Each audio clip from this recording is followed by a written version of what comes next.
دوستای خوبم، خوش اومدین اولین ویدیو از چینل من. توی این ویدیو 3 رازهای مخفی جی تی رو شما می‌بینید. توی اداره پلیس یه لباسی هست که شما میتونید اینو بپوشید و پلیس رفتار کنید. اینجا توی اداره پلیس این اتاقه که بغل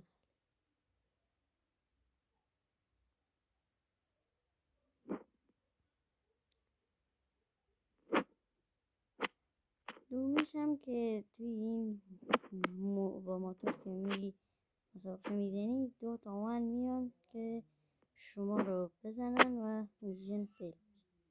میشن های تاکسی رو که تمام کنید این یه قابلیت رو اضافه میشه به تاکسی ها که همین چیزا سویچ آرم رو بزنید و دوباره این جامپ همین جوری که میبینید جامپ